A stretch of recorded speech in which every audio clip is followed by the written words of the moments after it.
gudoomiyaha rugta ganacsiga Maxamed Shukri Jaamac oo waraysi gaar ah siiyay telefishinka caalamiga ee SAB ayaa ugu horeyntii ka waramay xiriirka ka dhaxeeya rugta ganacsiga iyo wasaaradda ganacsiga ee maalgashiga Somaliland.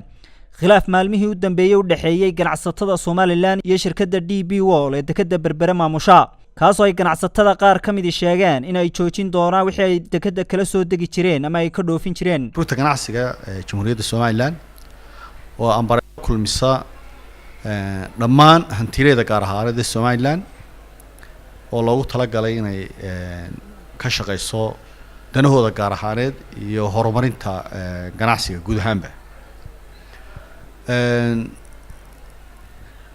marka ganacsatada Somaliland oo dhami muxuu ahaa sharciyan waa xubnay ka yihiin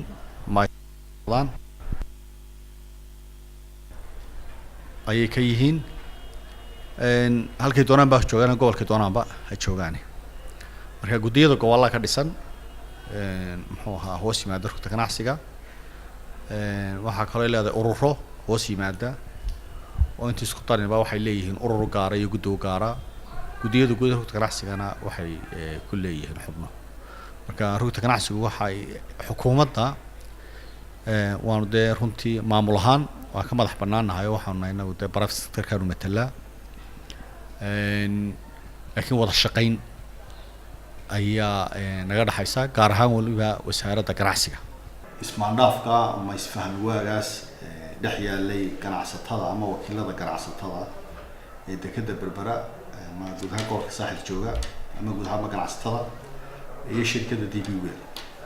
arrintuna kuma ekeen isfaham waagu kuma ekeen iyo cabashadu arrintan personal safety imaka shalayto ganacsatada ay ka hadleen imaka la taagnay arrin muddo soo jiitamaysa yahay runtii arrimihii ugu muhiimsanaa ee sida muxuu ahaa tayeenta shaqada iyo kor u qaadideeda iyo arrimihii kale ka dhalanayay muxuu ahaa habsakii badeecadda ku yimi